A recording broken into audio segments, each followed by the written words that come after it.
Hello my family, బాగున్నారు అందరూ? ఎప్పుడు చికెన్ ఫ్రై, చికెన్ బిర్యానీ ఇలానేనా? ఇలా సింపుల్గా ఒకసారి ట్రై చేసి చూడండి. టేస్ట్ మాత్రం సూపర్ ఉంది. ప్రాసెస్ విధానం చూసేద్దాం, ఓకేనా? దీనికోసం నేను 1/2 kg చికెన్ తీసుకున్నానండి. ఇలా ఒక గిన్నె పెట్టుకొని మీరు ఈ గిన్నె కొంచెం హీట్ అయిన తర్వాత ఇందులోకి నేను చూపిస్తున్న పావుతో 3 పావుల వరకు నేను ఆయిల్ తీసుకున్నాను.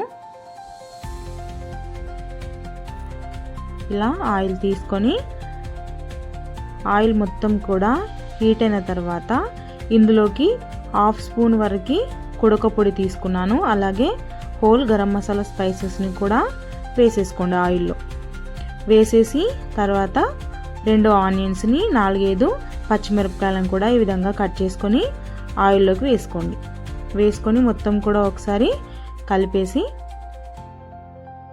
మొత్తం కూడా ఇలా ఆయిల్లో ఒకసారి మొత్తం కూడా కలిపేసి మూత పెట్టి ఒక 5 minutes పాటు ఈ ఆయిల్లో ఫ్రై చేసుకోండి ఆనియన్స్ని, పచ్చిమిరపకాయలని.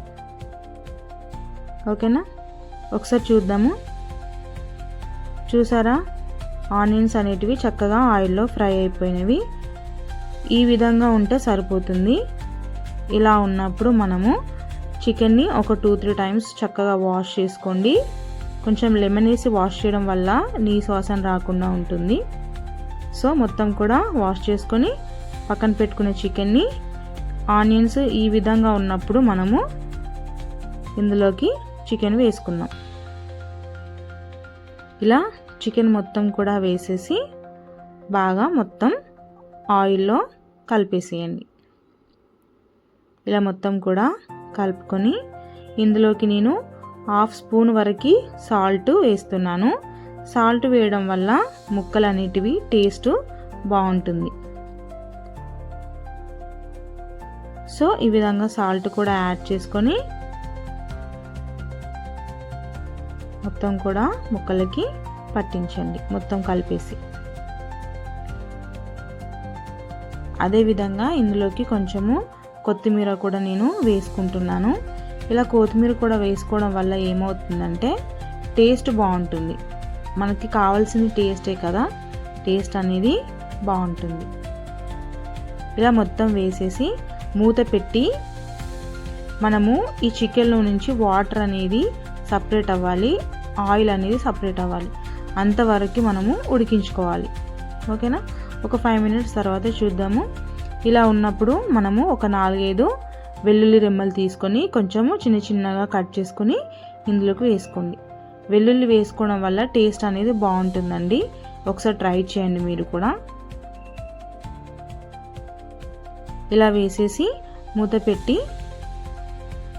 ఒక 15 to 20 minutes వరకు మనకు చికెన్ అనేది చక్కగా కుక్ అయిపోతుంది. సో చూసారు కదా ఎలా వస్తున్నాయో వాటరు.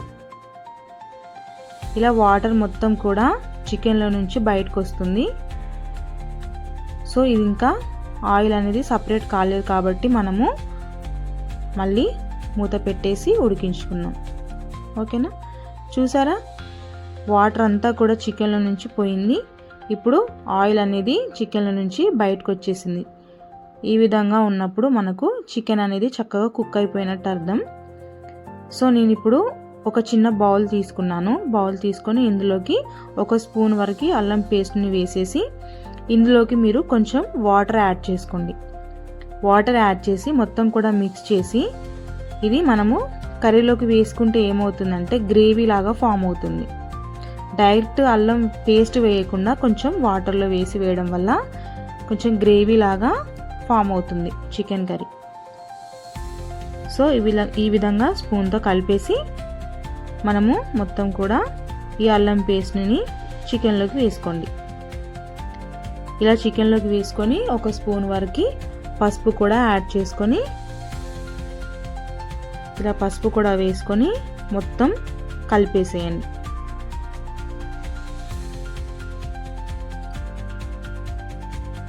చూసారా, ఈ విధంగా మొత్తం కూడా ముక్కలకి పట్టేటట్టు అల్లం పేస్టు, పసుపు మొత్తం ముక్కలకి పట్టేటట్టు చక్కగా కలపాలి. మొత్తం ఈ విధంగా మొత్తం కూడా కలుపుకోండి. కలిపేసి మూత పెట్టి అల్లం వాసన పోయేంత వరకు ఒక 5 మినిట్స్ పాటు కుక్ చేసుకోండి.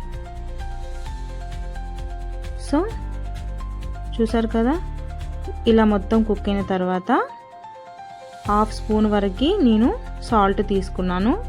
మీ రుచికి తగ్గట్టు తీసుకోండి. అదేవిధంగా 3 స్పూన్ల వరకు కారం కూడా తీసుకున్నాను. కొంచెం ఈ చికెన్లోకి మటన్లోకి అయినా ఎందులోకైనా కారం ఎక్కువ తీసుకుంటే నీసు వాసన రాకుండా ఉంటుంది. సో నేను 3 స్పూన్ల వరకు కారం కూడా తీసుకున్నాను. ఇలాగే కలపకుండా మూత పెట్టేసి ఒక 2 మినిట్స్ పాటు అలాగే వదిలేయండి. సో చూసారు కదా, ఈ కారము ఉప్పు అదే విధంగా ఉంచడం వల్ల ఏమవుతుందంటే ఆయిల్లో కారం అనేది ఉడికిపోతుంది. డైరెక్ట్ మనం వాటర్ వేయకుండా అలా వదిలేసేయండి ఒక 2 మినిట్స్ పాటు. సో ఇలా మొత్తం కూడా కలిపేసి మనము ఇందులోకి నేను ఇక్కడ చూపిస్తున్న చెంబుతో వాటర్ తీసుకోండి. మరీ ఎక్కువ వాటర్ తీసుకోవడం వల్ల ఏమవుతుందంటే టేస్ట్ అనేది అంత బాగుండదు. చికెన్కి తగ్గట్టు మనము వాటర్ యాడ్ చేసుకోవాలి. ఓకేనా, ఇలా మొత్తం కూడా వాటర్ వేసుకొని దీన్ని ఒక 5 మినిట్స్ పాటు కుక్ చేసుకుందాం మనం. సో చూసారు కదా, ఆయిల్ అనేది బయటకు వచ్చింది. ఇలా ఉంటే మనకు చికెన్ అనేది మొత్తం ఉడికిపోయినట్టే. ఇందులోకి నేను 1/2 స్పూన్ వరకు గరం మసాలా తీసుకున్నాను. సో గరం మసాలా వేసేసి మొత్తం కూడా ఒకసారి కలపండి.